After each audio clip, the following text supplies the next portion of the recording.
You won't believe what kind of mess landed in my lap last summer.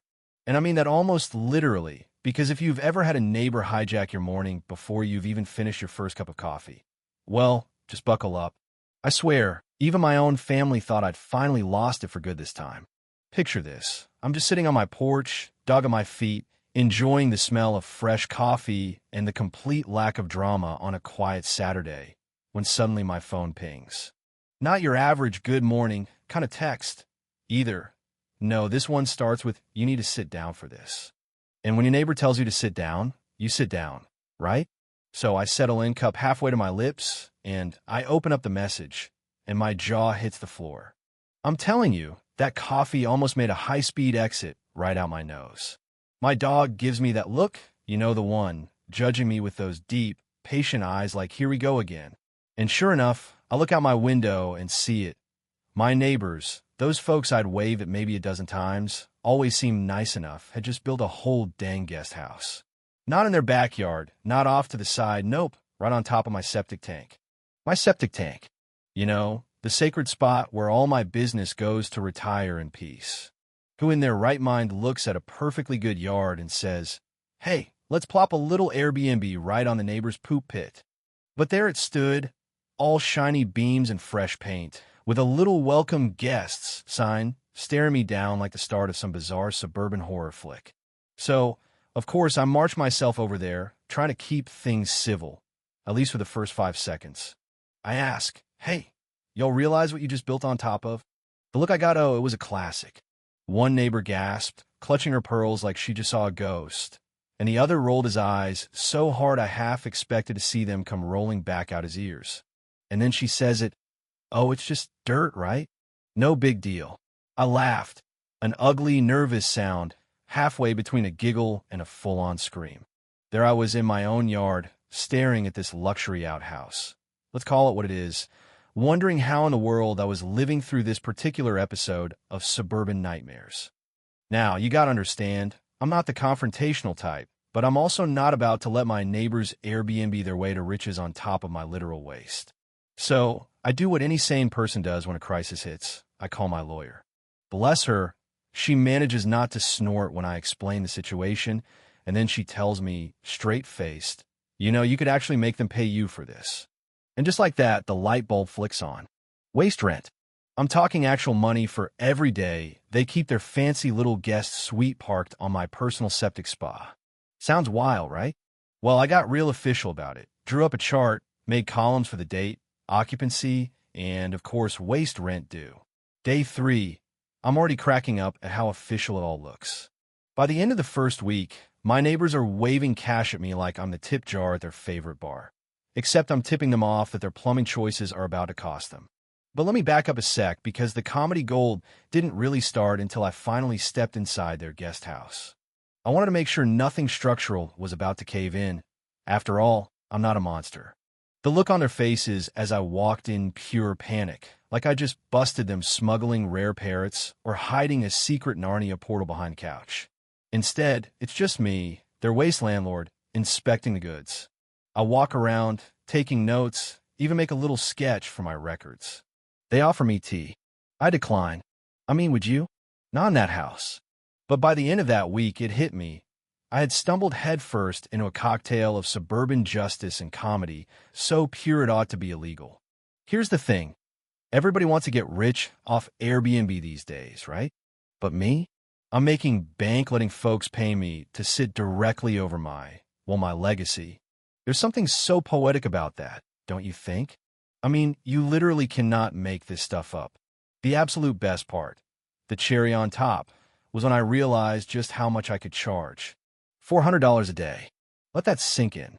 $400 just to remind them that beneath their luxury mattress lies my essence. Cold, hard, and, yeah, a little gross, but hey, it's the truth. This was only the beginning, though, because as any veteran of HOA drama will tell you, things always get wilder before they calm down. You ever think your neighbors can't possibly make things worse? Think again, because just as I'm settling into my new waste tycoon lifestyle, I hear construction noises, drills, hammers, somebody whistling off-key, and I know, deep down, they're up to something. I grab my binoculars. Don't judge. It's my favorite part of the job. And what do I see? They've built a little trapdoor from their guest house straight down to the septic tank. I'm not kidding. Apparently, the plan is to inspect my tank and see if I'm overcharging them. I laugh because if you're going to go full villain, you may as well enjoy the moment.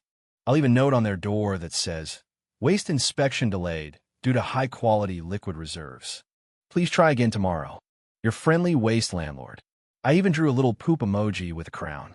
Next thing you know, the neighbors are full-blown paranoid. Cameras show up. Some guy with sunglasses pokes around pretending to be a private investigator. And we're suddenly negotiating over backyard tea like we're all international diplomats in a hostage standoff. It's almost beautiful in a way. We sit there sweating over herbal tea, and I just smile. By the way, for $100 yesterday, for $100 today. Their faces fall faster than my patience for this nonsense. But karma's got a sense of humor, and theirs came quick. One afternoon, the neighbors get the bright idea to flood the septic area. Maybe to sabotage my waste rent scheme? Genius, right? Except, spoiler alert, water and septic tanks don't mix. That inspection hatch they built, let's just say it delivered a pressure surprise right in their faces. A shower of what I can only call Mother Nature's revenge. I filmed the whole thing from my porch for posterity and maybe for a little social media clout. Their expressions, somewhere between horror and, why didn't we just move to Arizona, were priceless. Now, by this point, I'm all in. I start offering add-ons. Hot tub over the septic tank. That's another $50 a day. Romantic weekend on top of America's finest human biology. $75 per hour, premium package. I am now running the most ridiculous, high-stakes Airbnb consulting service in suburbia. And my neighbors, God bless them, are my first and worst clients. Here's where it gets wild. Other neighbors start peeking over the fence, whispering, giving me the side eye. Pretty soon, I've got a reputation, the poop tycoon. Yeah, I know how it sounds. But when life hands you a septic tank, you don't cry. You go viral. My backyard is now part battleground, part sitcom set, and maybe even a bit of a legend. People are plotting, panicking, and, yep, paying while I'm just sitting on my porch, notebook in one hand, iced tea in the other, shaking my head at the madness. And just when you think it can't get any crazier, boom, here comes the twist. I hear shouts and spot smoke wafting up from the guest house one Saturday afternoon. I'm thinking, is this a barbecue, or have they finally lost their minds? Turns out it's both. They've set up a tiny grill right over the tank, naturally, and the setup is one wrong move away from disaster. Enter a raccoon, because of course. The little bandit leaps onto the grill, chaos erupts, coals go flying, neighbors are screaming, and now everyone's covered in a combination of barbecue sauce and existential regret. I'm wheezing, doubled over, tears in my eyes. I mean, you truly cannot script this stuff. But my neighbors aren't done. No, now it's time for the threats. Letters, calls, some kind of pseudo-legal injunction that looked like it was typed on a medieval scroll. I filed it under, "Do not open unless you're serious about comedy gold." The final act? The city inspector arrives. You'd think this person would bring calm, professionalism, and a no-nonsense attitude. Instead, the inspector is openly baffled, standing there, staring at the guest house perched over a live septic tank, neighbors still wiping raccoon prints off their arms, and me calmly showing off my ledger. For $100 a day, all above board. By the time the inspector left, I think they were half laughing, half crying, and fully rethinking their life choices. So what do my neighbors do? They try bribing me. Baked goods, free weekends in the guest house, even a gold-plated welcome mat. I politely decline every offer, except for one, a photo op of them holding a sign that reads, "We admit defeat." That's framed above my desk, right next to my Poop Tycoon mug. At this point, the legend is out. Neighbors are recording, posting videos, memes are flying around, and suddenly I'm the subject of every backyard conversation for a 5-block radius. People are calling just to hear me tell the story firsthand.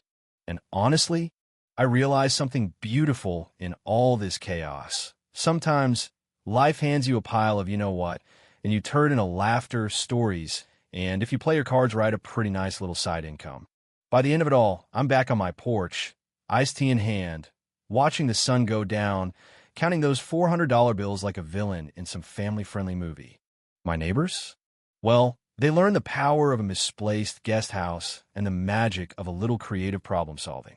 The guest house stayed, the rent kept rolling in, and I kept my title as the neighborhood's unofficial poop tycoon. But let me leave you with this. In suburbia, disaster is always lurking just around the corner. The only question is, when chaos comes knocking, will you freak out, or will you grab your tea and enjoy the show? Because trust me, next time it could be you.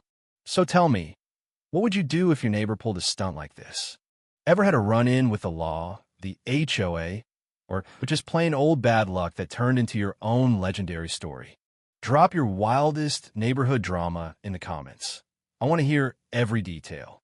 And if you got a laugh out of this saga, hit that subscribe, tap the bell, and stick around. Because if there's one thing this neighborhood guarantees, it's that the stories only get weirder and the justice gets even sweeter.